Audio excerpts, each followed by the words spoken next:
Hello guys, welcome to KNP analysis. तो आज हम डिस्कस करने वाले हैं, एनालाइज करने वाले हैं द हिंदू न्यूज़पेपर और 3 मार्च 2022 का हिंदू न्यूज़पेपर एनालाइज करेंगे। तो जब भाई देखो, मंजिल के बारे में सोचना बुरी बात नहीं है, लेकिन मंजिल के लक्ष्य को पाने के लिए 2 कदम चलकर छोड़ देना ये बहुत बुरी बात है।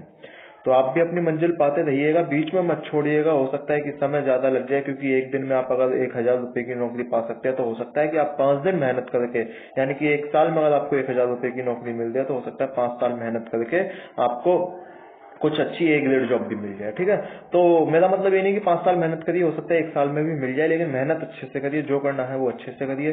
तो करते हैं, शुरुआत करते हैं। तो ये चीजें आप कर ही दीजिएगा, लाइक शेयर सब्सक्राइब और ये सब आप करते ही रहते हैं, बार बार करते रहते हैं, तो इसमें कोई आपसे बार बार कहने वाली बात नहीं है। सब्सक्राइब कर दीजिएगा चैनल को, लाइक और वीडियो को शेयर कर दीजिएगा। और इंस्टाग्राम पे ये है इसका केएनपी एनालिसिस फॉर यूपीएससी, और फेसबुक पे ये वाला लिंक है। ठीक है, ज्वाइन कर लीजिएगा। तो चलते हैं, आज का डिस्कस करते हैं द हिंदू न्यूज़पेपर, और आज है 3 मार्च। आगे की ओर चलते हैं, बढ़ते हैं। द हिंदू न्यूज़पेपर एड, जैसा कि हम ये एड देखते नहीं है क्योंकि कुछ फायदा नहीं होता तो देखना क्या। ठीक है, इसके बारे में अगर मैं आपसे बात करूं तो रुको, थोड़ा सा मैं आपको एक चीज दिखा दूं, पहले न्यूज दिखा दूं, मैप भी डिस्कस करेंगे आज पूरा। देखो, सबसे पहली इंपोर्टेंट न्यूज ये है कि आज हम चलते हैं इंडियन टूर्स टू रस बार फ्रॉम बारहेट खरकीव, यानी कि इंडियंस ने बोला है कि हमें जो बारहेट खरकीव है यहाँ से आना है, यहाँ से निकालो, यहाँ से हमें बचाओ। ठीक है, तो आपके लिए आज ये इंपोर्टेंट न्यूज आपको लग सकती है कि भाई स्टूडेंट फंसे हुए हैं, ऐसा हुआ वैसा हुआ, लेकिन आप एग्जाम पॉइंट ऑफ पर्पज से समझिए आपके लिए इंपोर्टेंट क्या है। एग्जाम पॉइंट ऑफ पर्पज से इंपोर्टेंट है कि यूक्रेन की बाउंड्री लाइन कैसी है, यूक्रेन के नेबरिंग कंट्रीज कौन से हैं, ब्लैक सी के नेबरिंग कंट्रीज कौन से हैं। ठीक है, रसिया ने यूक्रेन पे हमला क्यों किया था, इससे वर्ल्ड पे क्या असर गया, नेटो का क्या इसमें रिलेशन रहा है ना, इंडिया का क्या रोल रहना चाहिए था, इंडिया का क्या रोल रहा। ठीक है, तो ये आपके लिए इंपॉर्टेंट चीजें बनती हैं। आपको यहाँ ज्यादा फोकस करना है। आपको फोकस ये नहीं करना कि मतलब वो ये जो हमारे स्टूडेंट है वो किस रास्ते से है। देखो, आज निश्चित रूप से इंपॉर्टेंट न्यूज है ना। हमें संवेदनशील होना भी चाहिए और रहना भी चाहिए, क्योंकि हमारे लोग हैं, अपने भाई हैं। ठीक है, भाई बहन जो भी हैं, है ना। लेकिन अगर आप एग्जाम पॉइंट ऑफ पर्पज से देख रहे हैं तो ये हमारा थोड़ा सा इतना भी हो जाता है कि हम आपको इस समय एज ए सिविल सर्वेंट ही सोचना है कि आपकी क्या भूमिका रहने वाली है। ठीक है, तो उस भूमिका को देखेंगे। उसी संदर्भ में आज मैं आपको थोड़ा सा यूक्रेन की ज्योग्राफी डिस्कस करने वाला हूं, तो उसे ध्यान से देख लीजिएगा। इंपोर्टेंट क्वेश्चन आ जाते हैं कि ईस्ट में कौन है, इसके वेस्ट में कौन है, तो वही ज्योग्राफी हम डिस्कस करेंगे। अगर मैं आपको सबसे पहला ये मैप दिखाऊं तो फिर देख लीजिएगा, ये आपको रसिया का मैप दिख रहा होगा यहाँ पे।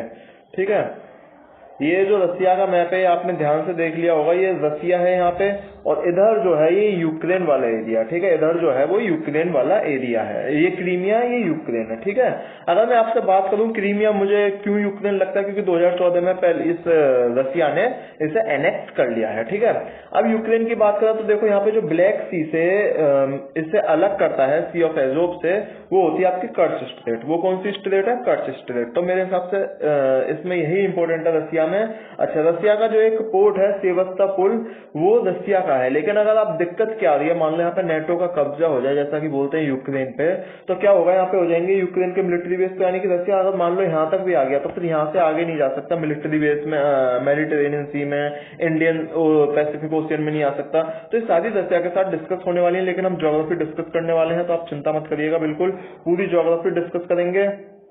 सबसे पहले हम डिस्कस कर लेते हैं यूक्रेन के नेबरिंग कंट्रीज कौन कौन से हैं। ठीक है, मैं आपसे अगर यूक्रेन के नेबरिंग कंट्रीज की बात करूं तो आपको 2 कंट्रीज तो सबसे पहले इसके नॉर्थ में दिख रहे होंगे, एक तो रसिया दिख रहा है और एक बेलारूस दिख रहा है। ठीक है, 2 कंट्री आपको नॉर्थ में दिख गए। अगर मैं इसके वेस्ट की बात करूं तो 3 कंट्री, पोलैंड और स्लोवाकिया और हंगरी। अगर आप बोलो साउथ वेस्ट है तो ज्यादा बेस्ट रहेगा। ठीक है, साउथ वेस्ट में इसका हंगरी, बिल्कुल साउथ में आप देख लीजिएगा रोमानिया और मोल्दोवा। ठीक है, ये इसके नेबरिंग कंट्रीज हैं। ठीक है, समझ लीजिएगा, रसिया, बेलारूस, पोलैंड, स्लोवाकिया, हंगरी और रोमानिया। ठीक है, और मोल्दोवा, ये इसके नेबरिंग कंट्रीज हैं।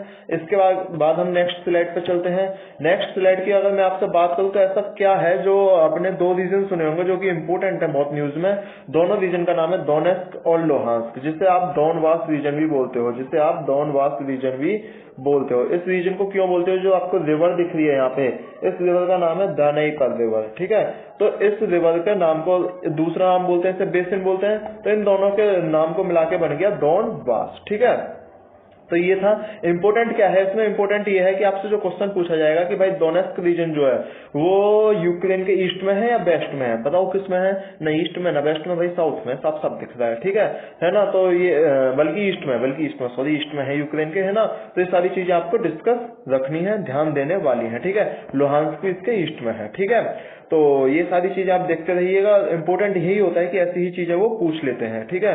इसके बाद मैंने शायद एक स्लाइड इसमें इंक्लूड नहीं की है ना, मैं कल बता दूंगा ब्लैक सी के नाइबरिंग कंट्रीज कौन कौन से। आपको अगर ब्लैक सी के नाइबरिंग कंट्रीज भी याद रखने पड़ेंगे मेरे हिसाब से, ठीक है। अगर आपको ब्लैक सी के नाइबरिंग कंट्रीज याद हो गए तो कोई दिक्कत नहीं होने वाली है ना। इसके बाद हम गाइस डिस्कस करते हैं नेक्स्ट न्यूज की तरफ। इसके बाद मैं आपको एक और चीज बता दूं इसी न्यूज में कि जो स्टूडेंट की अगर बात आ रही है तो स्टूडेंट का जो वहां की मिनिस्ट्री ऑफ एजुकेशन है यूक्रेन की एजुकेशन मिनिस्ट्री ने बोला है कि भाई हमारे इंडिया में 18,095 स्टूडेंट थे 2020 में। और मजे की बात है कि ये डाटा 2020 से बढ़ा घटा नहीं है, क्योंकि फिर उसके बाद लॉकडाउन लग गया था, कोरोना आ गया था, कोविड आ गया था। तो लगभग 18,095 स्टूडेंट हैं हमारे यूक्रेन में। अच्छा, जो यूक्रेन के स्टूडेंट को लाया जा रहा है वो किस ऑपरेशन के तहत लाया जा रहा है, वो लाया जा रहा है ऑपरेशन गंगा के तहत। ऑपरेशन गंगा इंपोर्टेंट है, याद कर लीजिएगा। ऑपरेशन गंगा किसी भी वन लाइनर क्वेश्चन में आ सकता है, ठीक है। ऑपरेशन गंगा में स्टूडेंट्स को कहां से लाया जा रहा है, अगर वो पूछ ले ओनली यूक्रेन आ जाए तो आपको गलत टिक करना है। ओनली यूक्रेन से नहीं भाई, है ना। देखो रोमानिया से भी, पोलैंड से भी, स्लोवाकिया से भी, यानी कि ये जो आसपास के कंट्रीज हैं हम यहाँ से अपने स्टूडेंट्स को लेके आ रहे हैं, ठीक है। इसके बाद अगर मैं आपसे एक इंपोर्टेंट टर्म आ रही है, दो इंपोर्टेंट पोर्ट बहुत चलते हैं। एक तो इंपोर्टेंट है, देख लीजिएगा, बूचा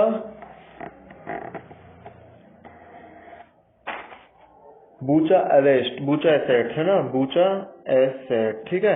ये जो पोर्ट है ये है रोमानिया में, ये कहाँ पे है, रोमानिया में, ठीक है। और इसके बाद एक इंपोर्टेंट पोर्ट आता है बुडापेस्ट। इंपोर्टेंट पोर्ट आता है, क्या नाम है उसका, बुडापेस्ट। अब ये बुडापेस्ट कहाँ पे है, बुडापेस्ट है हंगरी में। बुडापेस्ट कहाँ पे है, बुडापेस्ट है हंगरी में। तो ये दो इंपोर्टेंट आपको टर्मिनोलॉजी दे रखी है ना, याद कर लीजिएगा, जगह के नाम आपको याद होने चाहिए गाइस। इसके बाद हम नेक्स्ट न्यूज पे चलते हैं, ठीक है।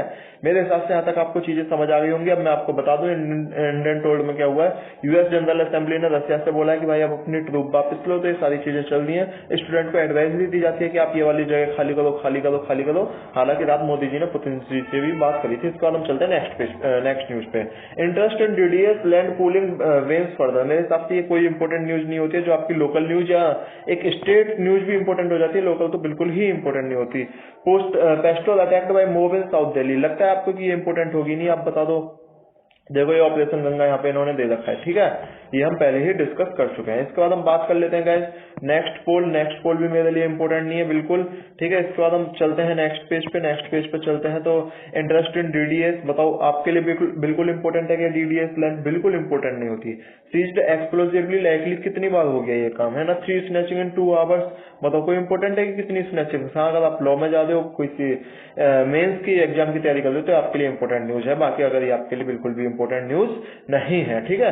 तो मेरे हिसाब से इस पेज पे कभी इंपोर्टेंट न्यूज आती ही नहीं है। नेक्स्ट पेज पे चलते हैं हम। The case of vanishing water bodies.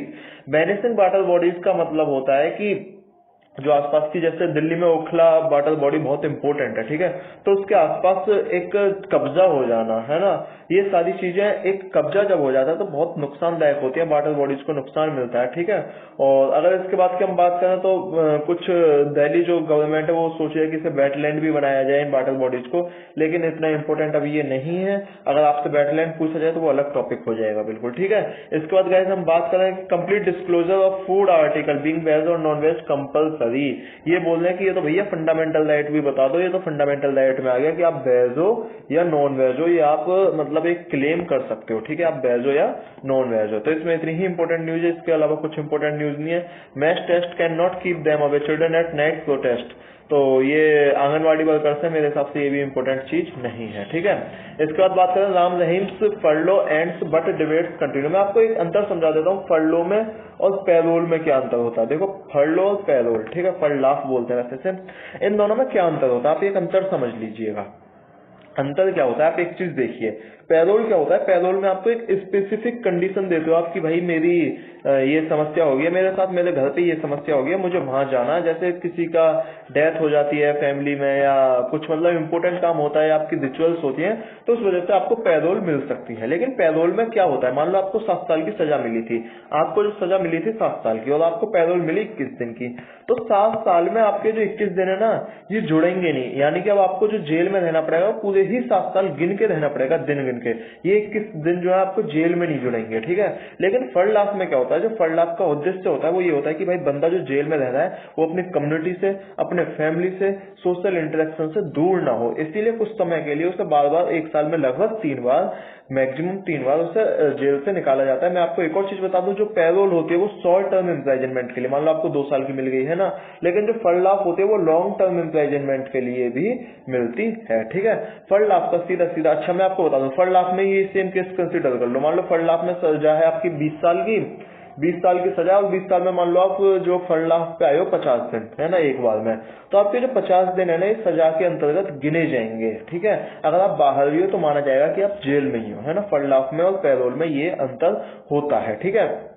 हालांकि मैं आपको एक चीज बता दूं, फर्ड लाफ को एब्सोल्यूट राइट माना जाता है, एब्सोल्यूट राइट माना जाता है, लेकिन ये कहीं ना कहीं अगर मैं बोलूं अब इस समय विवाद चल रहा है तो मैं बिल्कुल सही हूं, क्योंकि इस पर सुप्रीम कोर्ट ने एक विवादित सुप्रीम कोर्ट ने तो विवादित बयान खैर कह ही दिया, सुप्रीम कोर्ट ने इस पर ऑर्डर जारी किया है कि फर्ड लाफ is not an absolute right of any criminal, ठीक है। तो ये सारी चीजें होती हैं। पैरोल में ये भी देखा जाता है कि पैरोल एब्सोल्यूट राइट का मतलब है कि आपको जो भी न्याय, अगर आपको लगता है कि भाई तुझसे किसी पर्सन को, किसी स्टेट को, स्टेट की सिक्योरिटी को या किसी चीज को खतरा है, तो वो आपको नहीं छोड़ने वाले हैं। Focus backs on Dawood before budget session, मेरे हिसाब से बिल्कुल इंपॉर्टेंट न्यूज नहीं है ये, ठीक है। चलते हैं गाइस नेक्स्ट पेज पे। इससे पहले अगर आपने केएनपी एनालिसिस को सब्सक्राइब नहीं किया तो केएनपी एनालिसिस को सब्सक्राइब कर देना, वीडियोस को लाइक शेयर करते रहना। तो आपको बता दो, कांग्रेस स्टूडेंट मैकेडे टू मार्च टुडे, बिल्कुल इंपॉर्टेंट नहीं। Medical students death triggers NEET दो, मेरे हिसाब से आपको इंपॉर्टेंट लगती हो तो भी इंपॉर्टेंट नहीं है, ठीक है। बात कर लेते हैं, governor crisis unprecedented charge by Haryana government. Haryana governor जो है बंडारू दत्तात्रेय, ये याद कर लीजिएगा, इंपॉर्टेंट है कि हरियाणा के गवर्नर कौन है, बंडारू दत्तात्रेय। उन्होंने बोला है कि जो करंट गवर्नमेंट है ये निश्चित रूप से बहुत अच्छा काम कर रही है, राम राज्य की ओर ले जा रही है, तो मेरे हिसाब से आपके लिए इंपॉर्टेंट नहीं है, है ना। इसके बाद बात करते हैं गाइस, हम नेक्स्ट पेज पे चलते हैं, ठीक है। एक चीज बताओ, देखो मजा आ रहा है कि नहीं आ रहा आपको, अगर मैं एक बकवास की न्यूज बताने लगूं, जैसे केरला एससी ये वाली न्यूज है, मान लो इस पे मैं लेक्चर दे दूंगा, मेरा कुछ नहीं जाता, जैसे Kerala SC dismisses appeals against ban on TV channel, मान लो कि भाई ये टीवी चैनल बैन होना चाहिए, नहीं होना चाहिए, सुदर्शन न्यूज बैन हुआ, क्या हुआ, अच्छा हुआ था, गलत हुआ था, है ना, सुदर्शन न्यूज पे ऐसी न्यूज आनी चाहिए, नहीं आनी चाहिए, यूपी न्यूज का क्या रोल है, आज तक, मैं ये सारी चीजें बोल दूं आपसे, ठीक है। आपको मजा भी आ जाएगा, 15-20 मिनट आप आ रहा है, वाह, है ना, अरे यार बंदा सही बोल गया, बाकी कुछ भी था, ठीक है।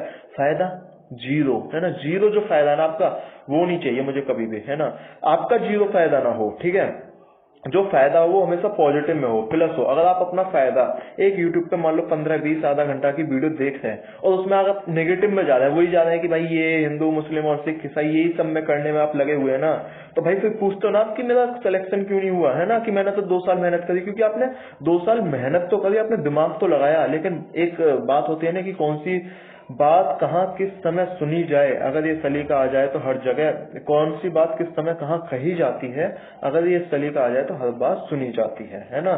तो आपको ये सलीका ही कभी कभी किसी लोग के पास नहीं होता कि उनको क्या देखना है, क्या सुनना है, क्या करना है। एग्जाम्पल पर जॉब व्यूज है, नौकरी लग जाए उसके बाद आप बिल्कुल रील्स को ही देखते रहो कि कौन सी रील क्या है, कि मामा बन गया, कि चाचा बन गया, नाना बन गया, है ना, कि क्रश बोले कि भैया सुंदर तो बहुत लगते हो, कि हाँ मामा का इतना हक तो है कि बच्चों के नाम रख सकते हैं।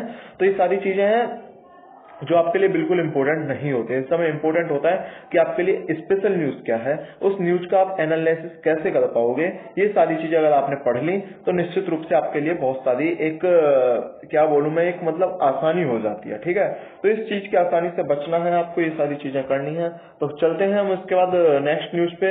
इसके बाद delay in settle road A damper on silver line. Silver line जैसा कि आपको पता है केरला के केरला में 2 पॉइंट्स के बीच एक रेलवे लाइन बिछाई जा रही है। इशू क्या है? इशू ये है कि भैया एनवायरनमेंट इशू है कि इतने सारे पेड़ कटोगे। दूसरा इशू ये है कि आपकी रेलवे लाइन जो है मेट्रो तो इतनी जल्दी बिकती नहीं, और आप ये बात कर रहे हो कि ये इसमें तो लगभग 300 साल लग जाएंगे, ऐसा इनका मानना है वहां के अपोजिशन का। ठीक है, तो मेरे हिसाब से ये भी इंपोर्टेंट न्यूज नहीं है। सिल्वर लाइन में बस एनवायरनमेंट इशू जो था वो इंपोर्टेंट न्यूज है, और जिसे हम बार बार डीप में डिस्कस कर चुके हैं। स्पेशली मैं आपको बताऊं, EIA एनवायरनमेंट इम्पैक्ट असेसमेंट जो है इसके लिए बहुत इंपॉर्टेंट होता है। इस टॉपिक से रिलेटेड जो 2020 में भी जिसमें अमेंड हुआ था उसे भी हम डिस्कस कर चुके हैं। उसमें यह है कि जैसे कुछ पब्लिक का टाइम घटा दिया गया है ना, तो ये सारी चीजें हैं, इनको आप देख लीजिएगा एक बार। लास्ट वीडियो में मेरी शुरू की किसी वीडियो में देख लीजिएगा, आपको मिल जाएगी। ठीक है, इसके बाद हम बात करते हैं, तो मुझे नहीं लग रहा कि इसमें कुछ आपको इंपोर्टेंट दिखेगा। हाँ जी, एडिटोरियल एनालिसिस वाले पेज पे आ जाते हैं। इसके बाद इसमें देखो लाइन्स एंड रोड्स। आज मैं एडिटोरियल बता दूं, आपको लगेगा यार बहुत कॉम्प्लिकेटेड है, लेकिन बहुत घटिया एडिटोरियल, बहुत घटिया ही दे रखे हैं आज, है ना। करने लायक आज कुछ है नहीं जो आपको नया पता पड़ेगा। ठीक है, लेकिन भाई डिस्कस करना है, टाइम भी बिताना है। 15 मिनट 31 सेकंड हुए अभी तो सारी चीजें डिस्कस कर ही लेंगे। Lines and role, the time, ये वाला डिस्कस कर रहे हैं हम। The time we have come for clarifying the role and function of governors. अब ऐसा टाइम आ गया कि हम गवर्नर के फंक्शन को एकदम क्लेरिफाई करें, उसका टाइम क्लेरिफाई करें। जैसा कि देखो गवर्नर के केस में क्या होता है कि गवर्नर के पास होती है 3-4 पावर। जैसे आपने कोई बिल पास किया, मान लो बिल पास किया लेजिस्लेटिव असेंबली ने, या तो बिल को कंसेंट दे देगा, एकदम बोल देगा चलो ठीक है, या बिल को कंसेंट नहीं देगा, अपने पास रख लेगा, या बिल को प्रेसिडेंट के रिजर्व के पास रख लेता है। लेकिन अब ये बोल रहे हैं कि इसमें जो सरकारिया कमीशन है उसने बोला था कि गवर्नर के पास कोई टाइम लिमिट नहीं होती कि आपको इतने टाइम में वापस देना है या पास करना है। ठीक है, तो सरकारिया कमीशन ने बोला नहीं नहीं सही चल रहा है, आप इसे ऐसे चलने दो। लेकिन अब इन्होंने आज बोला है एडिटोरियल में कि नहीं, इस चीज को आपको चेंज करो, अब जो है गवर्नर का टाइम निर्धारित करो कि कैसे क्या होना है। अच्छा, दूसरा इन्होंने ये बोला कि गवर्नर जो है ज्यादातर अब स्टेट्स के पॉलिटिकल लोग हैं। ठीक है, पॉलिटिकल वही होते हैं जिन्होंने सेंट्रल वाली पार्टी में काम किया होता है। तो आपको उद्देश्य होना चाहिए जिन्होंने सेंट्रल वाली पार्टी में काम किया है, आप उन्हें गवर्नर ना बनाओ। ठीक है, क्योंकि वो फिर सेंट्रल के एजेंट की तरह काम करते हैं। हालांकि डॉक्टर बाबा साहब राव अम्बेडकर ने बोला था कि गवर्नर जो है वो सेंट्रल का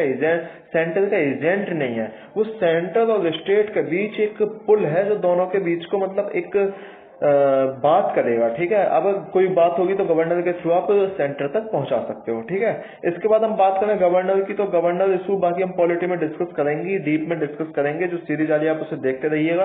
अगर आप मेरे टेलीग्राम चैनल पे नहीं जुड़े तो उस पर भी जुड़ जाइएगा। उस पर आपको डेली द हिंदू न्यूज़पेपर मिल जाएगा आज से, और KNP एनालिसिस ही चैनल का नाम है। ठीक है, और वो हिंदू न्यूज़पेपर मिल जाएगा। और मैं इसके आगे की बात करूं तो आप देखते रहिए कि क्या क्या है, वो आपका फायदा है। ठीक है गाइस, इसके बाद हम चलते हैं नेक्स्ट में, an appetite for ball but no place for peace. देखो मैं इसकी एक एक लाइन नहीं बताऊंगा आपको, क्योंकि अगर आप पढ़ोगे ना और मैं एक एक लाइन बताऊं तो हो सकता है आप बाद में मुझे गाली दे रहे हो। ठीक है, वीडियो को डिसलाइक करके जा रहे हो, लाइक की बजाय, तो बात छोड़ो, है ना। चैनल सब्सक्राइब कर रखो, अनसब्सक्राइब मार दो यार तुम लोग।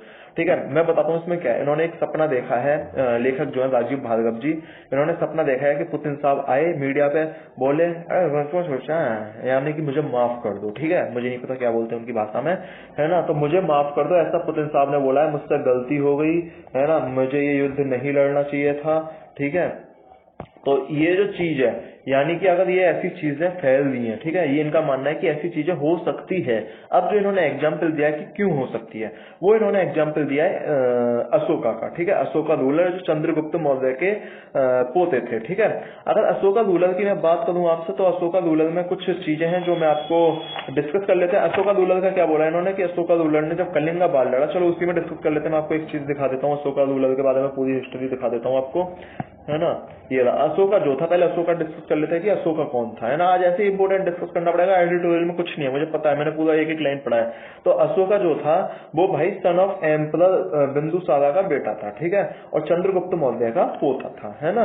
और इसके बाद की बात करें तो अशोका ने दो नाम उसके बड़े फेमस है, एक तो देवान पिया और दूसरा है पियादासी। अगर मैं आपसे एक बात करूं, जो देवान पिया है वो वो जो मौर्य रूलर्स थे वो पहले भी लगाते थे देवान पिया, लेकिन जो पियादासी नेम है ना, ये अशोका के लिए स्पेशली यूज किया गया है। इस चीज को आप नोट कर लीजिएगा। ठीक है, इसके बाद अगर हम बात करें तो अशोका जो है वो इंडिया के एक ग्रेट रूलर में इंक्लूड होते हैं। ठीक है, बहुत सारे इतिहासकारों ने भी कहा है कि अगर उस टाइम किसी के पास सबसे ज्यादा पावर थी तो वो अशोका के पास थी। और माना जाता है कि अशोका ने जितना मतलब अगर आपसे बोलूं पूरा नॉर्थ वेस्ट है ना कब्जा कर लिया, पूरा नॉर्थ कब्जा कर लिया था, ठीक है। तो ये अशोका का एक इन्फ्लुएंस था। अगर उसकी बात करें अशोका की तो 304 बीसी में जन्म हुआ, राज उन्होंने 268 से 232 बीसी तक किया। बीसी में हम उल्टा चलते हैं, ये आपको पता ही होगा, ठीक है। अब उसके बाद जब बात करें जैनिक तो जो अशोका है वो अफगानिस्तान तक पहुंच गए थे और वेस्ट में अफगानिस्तान तक पहुंच गए थे और ईस्ट में बांग्लादेश तक पहुंच गए थे, ठीक है। यानी कि आप ये समझ लीजिए ये जो मध्य प्रदेश से ऊपर वाला रीजन है सारा, यानी कि गंगा दोआब अगर मैं बोलूं उसे, तो उन्होंने वो सारा कवर कर लिया था, ठीक है। इसके बाद की अगर हम बात करें तो बस इन पे तमिलनाडु और वो मॉडर्न डे श्रीलंका केरला नहीं हो पाया था, ठीक है। तो इसके बाद की बात करें तो अशोका ने बहुत सारे एडिक्ट्स बनवाए, ठीक है, जो कुछ नेपाल में है, कुछ पाकिस्तान में है, उसमें से 3 तो कर्नाटका में भी मिले हैं शायद, है ना। तो उनकी जो कैपिटल थी वो पाटलिपुत्र थी। उनकी कैपिटल कौन थी? पाटलिपुत्र थी। और जो उनकी प्रोविंशियल कैपिटल थी वो तक्षशिला और उज्जैन थी। अब हम बात करते हैं जो उस एडिटोरियल में दे रखा है, उस एडिटोरियल में क्या दे रखा है? उस एडिटोरियल में दे रखा है कि जब अशोका ने युद्ध लड़ा और युद्ध जीतने की कगार पर, या युद्ध वो जीत गए, तो उन्होंने एक युद्ध जीत ही गए थे, ठीक है। उसके बाद कलिंगा वार की मैं आपसे बात कर रहा हूँ जो 265 बीसी में लड़ा गया था। कलिंगा वार जो 265 बीसी में लड़ा गया था, जब उन्होंने युद्ध जीत लिया तो उसके बाद एक केस सामने आया, वो एक मतलब थोड़े से डिस्ट्रॉय हो गए, है ना। उन्हें लगा यार मतलब बहुत गलत हुआ, इतनी हत्याएं नहीं होनी चाहिए थी। बल्कि अशोका का इतिहास ये रहा है कि अपने 99 भाइयों को मार के उन्होंने सत्ता पे कब्जा हासिल किया था, ठीक है। ये अशोका का इतिहास है। सोचिए इतना क्रूर रूलर कि जब वो सत्ता पे आए थे तो उन्होंने एक अपने बंदियों को पीटने के लिए, मारने के लिए एक अलग से कमरा बनवा लिया था, ठीक है, अलग से जेल बनवा ली थी कि इसे इसमें भगो, मैं कूटूंगा इन्हें, तो है ना, या कुटवाऊंगा जो भी है।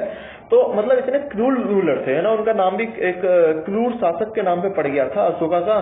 तो उसके बाद सोचो कि ऐसा क्या हुआ होगा जो इतना बड़ा युद्ध जीतने के बाद, है ना, कलिंगा वार जीतने के बाद उड़ीसा पूरा अपना कब्जे में आ रहा था, उसके बाद उन्होंने बोल दी भाई साहब आप अपनी जमीन अपने पास ले लो, हमें कुछ नहीं चाहिए। और जो भी मतलब उनके स्लेव्स वुमेन जो थे उनका सम्मान सहित उनका एक तरह से कहूं तो मैं पूरा सम्मान किया और उनको वापस भी जहां जहां लौटाया जा सकता था उनको लौटाया। तो चीज समझिए आखिरकार ऐसा क्यों होता है। तो ये एडिटोरियल में भी यही बात की गई है कि जो मोरल इन्वेजन है ना, ये आपके पास कभी भी आ सकता है, आपसे कभी भी जा सकता है। तो आपकी जो मोरलिटी है वो कब जाग जाए किसी को नहीं पता। तो उन्होंने भी वही सपना देखा है कि पुतिन जी बोल रहे हैं माफ कर दो, है ना। तो ये सारी चीजें हैं। अगर मैं कलिंगा के बैटल के बारे में बात करूं तो क्यों हुआ था ऐसा, क्यों हुआ था? देखो क्योंकि जब सिटी डिस्ट्रॉय हो गया, 1000 पीपल मर गए, तो अशोका ने अपने 13 रॉक एडिक्ट में डिस्क्राइब भी किया है कि कलिंगा वार कैसे कैसे हुआ। उसके बाद वो बन गए थे धर्मा अशोका, पहले वो थे चंदा अशोका, ठीक है। अब धर्मा अशोका जब बन गए तो उन्होंने बुद्धिस्ट रिलीजन जो है वो फॉलो कर लिया था और उन्होंने 3rd काउंसिल ऑफ बुद्धिज्म उसको भी होस्ट किया था, है ना। अगर इसके बाद की बात करूं तो 263 बीसी में देखो युद्ध जो लड़ा गया था वो लड़ा गया था 265 बीसी में, ठीक है। Thought was personally led by 265 BC में, है ना। और वो बुद्ध जब बन गए, ठीक है, तो उनके जो मेंटर बने वो बने थे मोगाली पुट्टा टिस्सा, है ना। ये जो उनके मेंटर थे अशोका के, ठीक है। और अगर मैं इसके बाद की बात करूं तो अशोका ने फिर 3rd बुद्धिस्ट काउंसिल पाटलिपुत्र पे रखी 250 बीसी में, मैंने आपको बता ही दिया, है ना। और अगर इसके बाद की बात करें तो फिर कुछ बचता नहीं अशोका के बारे में। तो यही है कि आप युद्ध को जीत के भी हार सकते हो अगर आपकी मोडलिटी जाग जाए।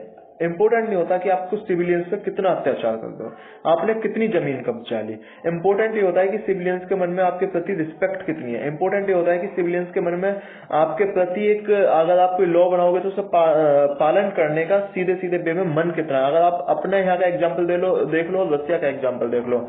मोदी जी ने एक बार कहा था कि भाई थाली बजाओ, ठीक है, या दीपक जलाओ, है ना, 9 बजे जो लाइट का सिस्टम था। देखो वो आप प्रोस और कॉन्स वो अलग चीज है, लेकिन मैं एक बताना चाहूँ रिस्पेक्ट कितनी थी, पूरा देश एक साथ खड़ा था, ठीक है। अब आप पुतिन का एग्जाम्पल दे लो, युद्ध कर रहा है, ठीक है, खुद के लोग इसके खिलाफ नारेबाजी कर रहे हैं, है ना। तो ये सारी चीजें हैं, इनसे हमें बचना चाहिए। तो ऐसा इस एडिटोरियल में लिखा गया था, इस एडिटोरियल में। और मेरे हिसाब से इस एडिटोरियल में बाकी आपके लिए कुछ है नहीं, तो हमें ह्यूमैनिटी से कुछ सीखना चाहिए, ठीक है। तो बैड थिंग्स को हमें डिस्ट्रॉय करना चाहिए। इसके बाद हम बात कर लेते हैं नेक्स्ट एडिटोरियल की, losing steam, latest GDP numbers reflect furthering recovery even as Ukraine crisis had. मैं बता दूं क्या है इसमें। देखो, निश्चित रूप से एक सीएसओ का जो डाटा आता है उसमें इन्होंने बोला है कि जो जीडीपी ग्रोथ है वो हमारी कम होने वाली है, जो 9.2% प्रेडिक्ट की गई थी। जब मैंने आपको इकोनॉमिक सर्वे वाली वीडियो बताई थी तो उसमें सारी चीजें बताई थी। उसमें ये बोला था कि हमारी जो जीडीपी रहेगी 9.2% रहेगी, लेकिन उसमें एक कंडीशन थी कि जो हमारा तेल रहेगा, ऑयल जो रहेगा वो $75 पर बैरल रहेगा, लेकिन ऑयल कितना पहुंच गया, $109 या 10 पर बैरल, है ना। तो ये सारी इकोनॉमी गड़बड़ा गई है। तो ये ऐसा बोलना है इनका कि इकोनॉमी गड़बड़ा गई है, जीबीए प्रोजेक्ट वगैरह बहुत सारी चीज है। तो यूक्रेन क्राइसिस से भी हमें नुकसान हालांकि हुआ नहीं है, रिकवरी हम कर लेंगे, लेकिन हमें अभी तो नुकसान हो रहा है फिलहाल, है ना। तो ये लूजिंग स्टीम है कि हम जो अपनी रिकवरी कर पाएंगे वो 8.6% के ही 8.9% के ही आसपास कर पाएंगे, ऐसा इन्होंने बोला है। तो मेरे हिसाब से कोई इंपोर्टेंट नहीं। अगर आपको जीडीपी, जीबीए या ऐसे टर्म समझ में नहीं आते हैं कि क्या होता है इकोनॉमी, तो मैंने एक बजट वाली वीडियो बना रखी है, उसमें पूरा दे रखा है, वो हिंदू न्यूज़पेपर से ही बनाई थी, आप उसे देख लीजिएगा, सारे टर्म्स आपको बहुत अच्छे से क्लियर होने वाले हैं। ठीक है, बात कर लेते हैं इसके नेक्स्ट एडिटोरियल पे क्या है। मैं आपसे सही बोल रहा हूँ, आज का मुझे मतलब एडिटोरियल पढ़ के मजा नहीं आया। मैं बस आपको बता दे रहा हूँ आज क्या डिस्कस करना ही है। तो ए नेगेशन देखो, मैं पिछले 3 दिन से ये द हिंदू एनालिसिस पिछले मतलब कई दिन से डिस्कस कर रहा था, बीच में थोड़ा सा गैप हो गया था, लेकिन पिछले 3 दिन से लगातार कर रहा हूँ। डेली आवाज गायब हो जाती है, आज का भी पता नहीं कि आवाज गायब होगी कि बचेगी। ठीक है, a negation of individual and a collective moral decay. इन्होंने क्या बोला है कि आप जो डेथ सेंटेंस देते हो, पब्लिक साइलेंस जो है वो कंसर्न का विषय है कि पब्लिक बोलती नहीं है। पब्लिक तो खुद चाहती है कि भाई फांसी मिले। ठीक है, तो हालांकि अगर मैं बात करूं कि जो फांसी की सजा है ये डेमोक्रेटिक कंट्रीज में, इंडिया में एक मैं कहूं तो एकमात्र देश ही बोल दो तो कोई बड़ी बात नहीं होगी। ठीक है, तो ये जो फांसी की सजा नहीं होनी चाहिए इन्होंने ये बोला है। ठीक है, अगर आप मेंस की तैयारी कर रहे हो तो आपके लिए इंपॉर्टेंट है। अगर मैं आपसे बोल दूं कि ये प्री के लिए इंपॉर्टेंट है तो प्री के लिए बिल्कुल इंपॉर्टेंट नहीं है। प्री के लिए आपके लिए वही इंपॉर्टेंट है कि आर्टिकल नंबर भाई 21 में क्या दिया है। आर्टिकल नंबर 21 में दिया है कि राइट टू लाइफ। आर्टिकल 21 जो दे रखा है आपको राइट टू लाइफ, कि भाई आर्टिकल 21 में क्या दिया है कि आर्टिकल 21 में दिया है 22 में दिया है कि भाई तुम जो है वो अगर अपने लॉयर से बात कर लोगे, ठीक है, प्रिवेंटिव डिटेंशन और प्रिवेंटिव डिटेंशन वगैरह, पुनिटिव डिटेंशन, ये सारी चीजें आपको आर्टिकल नंबर 22 में दे रखी है। ठीक है, कि अगर आप पकड़े गए तो अपने लॉयर से बात कर लो, आपको मजिस्ट्रेट के सामने 24 घंटे का टाइम में प्रस्तुत किया जाना चाहिए। ठीक है, तो ये सारी चीजें हैं। आर्टिकल नंबर 20 में क्या दे रखा है कि भाई आपको डबल सजा नहीं मिलेगी। तो सारी चीजें आप एक बार देख लीजिएगा इनको, और मेरे हिसाब से इस समय ये इंपॉर्टेंट नहीं है अगर आप प्री की तैयारी कर रहे हो। मैं तो भाई बिल्कुल प्री फोकस्ड हूँ, इसके अलावा मेंस फोकस्ड बिल्कुल नहीं हो। अगर आप मेंस फोकस्ड हो तो भाई इस वीडियो को बिल्कुल मत देखिएगा, मैं बोल देता हूँ। ठीक है गाइस, इसके बाद हम बात कर लेते हैं नेक्स्ट पेज पे। नेक्स्ट पेज पे क्या आता है, सेम घटिया आर्टिकल, मतलब क्या ही बोलूं, द लिब्यान एम्बेर्गो गेट्स मोर कॉम्प्लिकेटेड। यानी कि जो लिब्या की सरकार है, जो लिब्या की एक तरह से मैं बोलूं उनके क्या बोलते हैं बाजिद आलम जो भी बोलते हैं उनको, अगर वो हैं, है ना, तो कॉम्प्लिकेटेड होते जा रहे। होता क्या है लिब्या में, क्या हो रहा है, सेंट्रल बैंक 2 बन जा रहे हैं, एक करेंसी छाप रहा है, एक करेंसी चला रहा है। ठीक है, वहां पे 2 प्राइम मिनिस्टर बन जा रहे हैं, एक काम कर रहा है, एक एग्जीक्यूटिव कर रहा है। ठीक है, वहां पे 2 पार्लियामेंट बन जा रही है। यानी कि जो ऐसी छोटी छोटी और घटिया हरकत हो रही है, तो ये आपके लिए इंपॉर्टेंट नहीं है। दोबारा से बोल रहा हूँ, मेन पर्पज से होता बिल्कुल इंपॉर्टेंट होता, और ये मेंस में भी नहीं आने वाला क्वेश्चन। ठीक है, मेंस में क्वेश्चन क्या आएगा कि लिब्या के इंडिया के साथ रिलेशन कैसे हैं, लिब्या की जो अंदर हो रहा है क्या वो इंडिया में हो सकता है कभी भी, है ना। लिब्या में जो डबल सरकार चलाई जा रही है, क्या इंडिया में अगर जिसे हम बोलते हैं लीडर ऑफ अपोजिशन, जिसे हम सेकंड या एक स्यूडो प्राइम मिनिस्टर बोलते हैं, है ना, क्या वो चीजें दोनों सेम हैं। तो ये आप चीजों को थोड़ा सा समझना शुरू करिए कि आखिरकार हमसे क्या पूछा जाने वाला। आप लट के जाओगे, लिब्या में 2 सेंट्रल गवर्नर है, लिब्या का प्रेसिडेंट एक ये वाला है, एक ये वाला, अच्छा ये प्रेसिडेंट है ना, इसका नाम ये है, इसका इसमें हाउस ऑफ रिप्रेजेंटेटिव है, इसमें एक लिब्यन नेशनल आर्मी है, इसमें एक गवर्नमेंट ऑफ नेशनल एकॉर्ड है, इसमें सारी चीजें चल रही है। भाई मेरा दिमाग खराब हो गया लटके, है ना। क्यों लटना भाई, क्यों, मतलब क्या एक बात चलती है ना, विकास दिव्य कीर्ति सर की वीडियो देखी हो, है ना, कि भाई मैंने तो 400 फोन नंबर याद कर रखे, तो भाई बेवकूफ हो, साफ साफ बात है ना। तो ये बेवकूफ करने वाली हरकत आप तो नहीं हो, खैर ठीक है, नहीं तो आप मेरी वीडियो को लाइक नहीं करोगे, है ना। तो ये सारी हरकतें आपको नहीं करनी है, आपको सीधे एग्जाम पॉइंट ऑफ व्यू से इसे एनालाइज करना है। ठीक है, the alarming rise of food chain. अब एक चीज बताओ यार, आप लॉकडाउन लगा, ठीक है, लॉकडाउन में सब लोग घर में रहे, घर में उन्होंने खाना शुरू किया, उसके बाद बोल रहे हैं फूड शेयर में हिस्सा बढ़ गया है। कौन सी मतलब क्या ही आप इसको समझ सकते हो कि जो लोअर कास्ट जो है, माइनॉरिटीज जो है, उनको एक नुकसान झेलना पड़ा, उनके पास फूड नहीं पहुंच रहा था, तो ये नुकसान झेलना पड़ा। ये इसमें बस एक मुझे थोड़ी सी सही लाइन लगी है, बाकी इसमें ऐसा कुछ है जो आप मुझसे बोलो कि भाई ये पेपर में आ गया और ये मतलब हमने छोड़ा था, कुछ नहीं आने वाला है ना।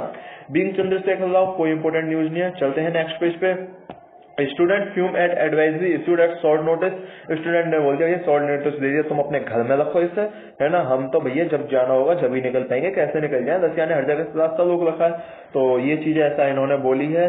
और इसके बाद अगर हम गाइस डिस्कस करें, IAF send 4 C-17 aircraft for evacuation. IAF ने, इंडियन एयरफोर्स ने C-17 एयरक्राफ्ट जो भेज दिए हैं, जिसमें कुछ सामान भी रख के भेजा है, ठीक है। इसके बाद की हम बात कर लें, कंसिडरिंग सेफ पैसेज रसिया एनवॉय। रसिया एनवॉय ने जो बोला है कि हम जो है कोशिश कर रहे हैं कि इंडियंस की सेफ पैसेज हो जाए, वो आराम से जाए, किसी की मृत्यु ना हो, ऐसा रसिया ने बोला। तो उम्मीद है कि ऐसा ही होना चाहिए, ठीक है। इसके बाद गाइस डिस्कस करते हैं opposition question, delay in evacuation.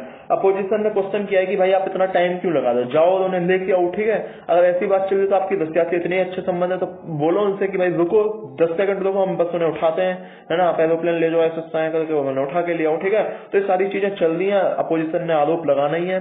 अच्छा, उसके बाद देखो एक क्या मजेदार आया आपको, मतलब पढ़ के हंसी आएगी। 9 in Indian think wife must always obey husband. अब मैं आपको इसमें मजे की बात बता दूं, आपने जो अभी तक दिमाग लगाया है वो आदमी के प्रति लगाया कि आदमी सोचते हैं कि जो वाइफ है उसे हस्बैंड की आज्ञा का पालन करना चाहिए, लेकिन गलत। मैं आपको एक मजे की चीज बताऊं, लगभग 61% वुमेन ये सोचती हैं कि उनको अपने हस्बैंड की आज्ञा का पालन करना चाहिए, है ना। तो ये चीज आप समझ लो कि ये इशू कितना कॉम्प्लिकेटेड है, ठीक है। दोबारा से मेंस एग्जाम पर्पज से ही आपके लिए इम्पोर्टेंट है, इसके अलावा बाकी कोई इम्पोर्टेंट नहीं है, ठीक है। इसके बाद गैस चलते हैं, फिर नेक्स्ट पेज पे चलते हैं। असेंबली पोल वाला जो पेज है, मैं हमेशा बोलता हूँ आपसे ऐसे काटा करो, बिल्कुल इंपॉर्टेंट नहीं होता, ठीक है। इसके बाद अगर मैं इनकी क्या बयान है, BJP may find it tough to win Uttar Pradesh farmers disturb in angry, ठीक है, चलो, है ना। Big names better in UP, caste undercurrents in Chillupar, ये कौन है इसमें, चलो जो भी है, ठीक है। इसके बाद हम नेक्स्ट पेज पाते हैं, next wave can not be predicted expert. अब भैया वेव तो एक ही नाम पे चल दिया और वो है कोरोना वेव, ठीक है। कोरोना वेव है वो निश्चित रूप से यार आप एक्सपेक्ट कर ही नहीं सकते, आप प्रेडिक्ट कर ही नहीं सकते कि अगली वेव कब आने वाली है। सिक्योरिटी रखिए अपने पास, है ना। एक इसमें चीज याद कर लीजिएगा, सूत्र मॉडल, ये आ सकता है। सूत्र मॉडल से आप हिसाब लगाते हो कि इस वेव में, इस मंथ में कितने लोग जो है वो कोरोना की चपेट में है, कितने बचे। अगर आपने कुछ चीजें ध्यान दिया हो तो एक पी नोट करके कुछ एक फॉर्मूला होता था, ये सेम उसी फॉर्मूले के आधार पर है, लेकिन इंपोर्टेंट नहीं। अगर आपसे सूत्र मॉडल पूछ रहे तो बस आपको इतना पता होना चाहिए कि कोविड प्रेडिक्शन के लिए यूज किया जाता है, ठीक है। बात कर लेते हैं, can a person refuse covid vaccine SC asks government की, बहुत इंपॉर्टेंट चीज है, किसी भी मेंस पर्पज के लिए आपके लिए इंपॉर्टेंट हो जाएगा कि can a person refuse covid vaccine. आपके लिए क्वेश्चन क्या बनेगा, क्वेश्चन यही बनेगा कि कोविड वैक्सीन का यूज क्यों होना चाहिए। साइंटिफिक एक वो होता है ना, डीपीएसपी फंडामेंटल ड्यूटी कि to temper scientific development in human body, है ना।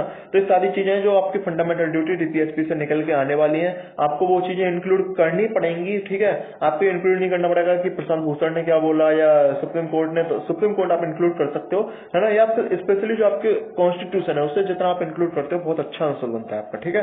तो ये सारी चीजें हैं आपको इंक्लूड करनी है। इसके बाद हम बात कर लेते हैं Trinamool sweeps. India is natural leader of quad in Indo Pacific. इसमें जो इंपोर्टेंट है वो है मिलन एक्सरसाइज। मिलन एक्सरसाइज होने वाली है, ध्यान रखिएगा। इसमें लगभग 14 कंट्रीज जो है वो पार्टिसिपेट कर रहे हैं, जो स्पेशली क्वाड पर्पज से हो रही है। और क्वाड आपको पता ही होगा, ऑस्ट्रेलिया, इंडिया, जापान और यूएस का एक ग्रुप है जो इंडो पैसिफिक रीजन में अपनी नेवी को सुपर पावर कर रहा है। और क्वाड जो है वो स्ट्रेटेजिक ग्रुप है, ठीक है। तो ये सारी चीजें हमको पता होनी चाहिए, इसमें कुछ मुझे नहीं लगता कि अब बताने का है। मिलन ने बोला कि इंडिया जो वो नेचुरल लीडर है, यानी कि इंडिया जैसा भी बोलेगा, जैसा बोलेगा ऐसा ही होगा।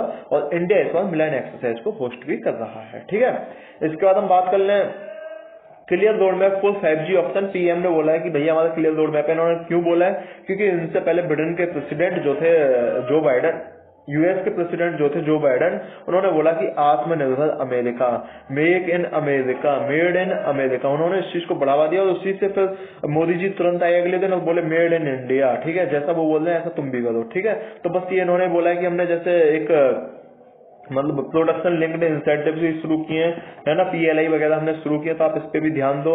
हम गेमिंग भी शुरू कर रहे हैं आपके लिए। इस बार इंपॉर्टेंट क्वेश्चन ये बनने वाला है कि बजट जो है वो एनिमेशन और विजुअल इफेक्ट्स गेमिंग पे भी फोकस किया गया है। गेमिंग के लिए स्पेशली मैं अगर आपसे बोलूँ आर्ट एंड कल्चर में चले जाना, जैसे चन्नपट्टमा, है ना, ये सारे गेम जो है वो किस टाइप के होते हैं, किस टाइप की डॉल होती है। टॉयज एंड आर्ट्स का नितिन सिंघानिया में एक चैप्टर है टॉयज के ऊपर, ठीक है, आप उस चैप्टर को एक बार देख लेना, आपके लिए बहुत इंपॉर्टेंट होने वाला है। SP allows Teltumbde to visit mother, ठीक है। तो मैंने आपको बता दिया है फंड लाफ और पैरोल में क्या अंतर होता है, तो मेरे हिसाब से चीजें आपके लिए इंपॉर्टेंट बची नहीं है, ठीक है। इसके बाद चलते हैं नेक्स्ट पेज पे। Ukrainians keep up battle for Kherson. Ukrainian ने बोला कि हम भाई लड़ेंगे, मरेंगे, जीतेंगे चाहे हारेंगे, है ना, लेकिन हम अपने खुद से लड़ेंगे। हालांकि कल रशिया का एक बयान आया था कि अगर थर्ड वर्ल्ड वार होगा तो वो निश्चित रूप से एक न्यूक्लियर वार होगा। तो ये एक दुखद बयान है, ये हमें चीजें डिस्कस नहीं करनी है, ठीक है। इसके बाद हम बात करें 7वां डे इन्वेजन का चल रहा है, और ये आप देख लीजिएगा एक बार, इसके ये सारे रीजन इन्होंने दे रखे हैं यूक्रेन के, डोनेट्स्क की एरिया, लुहांस्क की एरिया, जो बहुत दो इंपोर्टेंट रीजन है, ठीक है। इसके बाद हम बात करें तो यूक्रेन की जो कैपिटल है कीव, वो ये रही, है ना। ये जो खार्किव है जिस पर इशू चल रहा है वो ये रहा। सम्मी आपने एक नाम सुना होगा, वहां भी ये चीज चल रही है, वो ये रहा। चेरनिहिव ये रहा, है ना। तो ये सारी चीजें आप देख लीजिएगा, इस मैप को मैं एक बार बड़ा कर दे रहा हूँ, ठीक है। तो इस पे आप एक बार नजर मार लीजिए कि क्या है इसमें, ठीक है। तो ये रहा, देखो ये है डोनेट्स्क, लुहांस्क, है ना। और जो इम्पोर्टेंट रीजन अगर मैं ओडिशा, और अगर इम्पोर्टेंट रीजन के बाद में खेरोसोन, है ना, जिसमें रसिया ने रेलवे स्टेशन और पोर्ट को कवर कर लिया है। सम्मी, खार्किव, है ना, चेरनिहिव, तो ये सारी चीजें हैं जो इम्पोर्टेंट है। इसमें फिर पोलैंड, स्लोवाकिया, हंगरी, ये सारे इसके रीजन है, मोल्दोविया, रोमानिया, बल्गेरिया, ये सारी चीजें हम पढ़ चुके हैं। मुझे नहीं लगता आपको कुछ बतानी चाहिए। Highly concern about civilian death से चाइना, ऐसे बोलते हैं दोगलापंथी, है ना। जाओ रसिया के साथ, उससे सब मतलब एकदम रसिया तेरे साथ है, और भाई बोल दो नहीं नहीं नहीं नहीं भाई हमको बहुत दुख हुआ, मर गया। तुम्हें दुख होता तुम सपोर्ट ना करते यूक्रेन को, ठीक है। अब आप बोलोगे इंडिया सपोर्ट क्यों नहीं करता, तो भाई इंडिया रसिया को भी सपोर्ट नहीं करता। इंडिया ने रसिया से बोल दिया कि तुम गलत कर रहे हो, ठीक है। बेशक वोटिंग नीति हो, तो ये चीज आप ध्यान रखना। अगर इसके बारे में बात करूं, covid Hong Kong plans to conduct mass testing, मेरे हिसाब से बिल्कुल इंपोर्टेंट न्यूज नहीं है। Biden slams Putin outlines fight against inflation in US. देखो आप सबको अपनी पड़ी है, बिडेन ने बोल दिया, देखो सो टू एड्रेस में इन्होंने बोला है कि भैया हम कोई ट्रूप नहीं भेज रहे हैं यूक्रेन की हेल्प के लिए, अपना अपना देख लो, ठीक है। ये देख लो, बाद में आप बोलो कि क्या है ये, Biden send troops to Ukraine, ठीक है। हम भेजने वाले नहीं, हमें तो अपना इन्फ्लेशन बढ़ गया, मुझे अपनी सरकार बचानी भारी पड़ गई, तेरी बचाऊं मैं, 2 साल बाद मेरे चुनाव आ रहे हैं, है ना। तो ये सारी चीजें हैं जो इन्होंने बोली है, देखते हैं क्या बात है फिर, है ना। तो मेरे हिसाब से US imposes section on Belarus, US ने बेलारस पे भी सेक्शन जो है वो इम्पोज कर दिए हैं, ठीक है। तो निश्चित रूप से बेलारस जो है वो नेटो का मेंबर नहीं है, और वो CSTO का मेंबर है। बेलारस जो है CSTO का मेंबर है, कलेक्टिव सिक्योरिटी और ट्रीटी ऑर्गेनाइजेशन का मेंबर है, जो रसिया के अंडर में काम करती है। तो बेलारस पे भी सैंक्शन जो करे हैं वो स्विफ्ट के अंतर्गत करें। स्विफ्ट में क्या होता है मैं आपको बता दूं, स्विफ्ट में जो इंटरनेशनल बैंक होते हैं, अगर उनसे एक क्लियरेंस ली जाती है, और स्विफ्ट के अंतर्गत एक प्रोसेस है जिसमें लगभग 25,000 बैंक के आसपास रिलेटेड है। तो इनसे माना जाता है कि भैया आप सेंट्रल बैंक इसमें स्पेशली रिलेटेड होते हैं कि आप जो है इसका ट्रांजेक्शन रोक दीजिएगा। इंडिया को क्या नुकसान होने वाला है इससे, इंडिया को जैसे S-400 मिसाइल है, ये चीजें नुकसान होने वाला है। इंडिया ने रसिया पे, और दूसरा जो यूएस ने रसिया पे जो दूसरा वो लगाया हुआ है सेक्शन, वो है कैट्स, जो कि ईरान और साउथ कोरिया पे भी लगा हुआ है ना, नॉर्थ कोरिया पे, ठीक है। तो ये चीजें हैं आपको, और मुझे नहीं लगता कि इसके बाद कुछ इंपोर्टेंट बचा है इसमें। गैस बात कर लेते हैं। Trade deficit widens to $21 billion again as imports climb 35%। Same वही चीजें, इम्पोर्ट भाई बढ़ गया है, ठीक है। ट्रेड डेफिसिट क्या होता है मैं आपको बता दूं, ट्रेड डेफिसिट होता है मतलब एक्सपोर्ट माइनस इम्पोर्ट। अगर ये नेगेटिव में आ जाए, एक्सपोर्ट माइनस इम्पोर्ट जो है वो नेगेटिव में आ जाए, तो आप ट्रेड डेफिसिट में जाते हो उतने, ठीक है। ट्रेड डेफिसिट का मतलब होता है आपके व्यापार में आपने लिया ज्यादा दिया कम, ठीक है, ये होता है ट्रेड डेफिसिट। तो मेरे हिसाब से बाकी इसमें कुछ इतना इंपोर्टेंट है नहीं आपके लिए, है ना। बाकी हम बात करते हैं banks credit as sanctions install Russia trade settlement, मैंने आपको बता दिया। फेब्रुअरी मैन्युफैक्चरिंग थी क्या, ये कुछ नहीं है, ठीक है। इसका स्पोर्ट्स पेज पे देख लेते हैं, अगर कुछ मेरे लिए बचता है तो स्पोर्ट्स पेज पे भी कुछ मुझे लग नहीं रहा कि कुछ बचा होगा, है ना। तो गाइस फिर लास्ट में अगर आप जाते जाते KNP एनालिसिस आपने सब्सक्राइब नहीं किया है तो KNP एनालिसिस को सब्सक्राइब जरूर कर देना, वीडियो को लाइक शेयर और जरूर कर देना। बाकी जो आपकी कमेंट है, जो आपकी फीडबैक है, वो आप कमेंट बॉक्स में लिख देना, और मिलते हैं नेक्स्ट वीडियो में, बहुत अच्छे से मिलेंगे।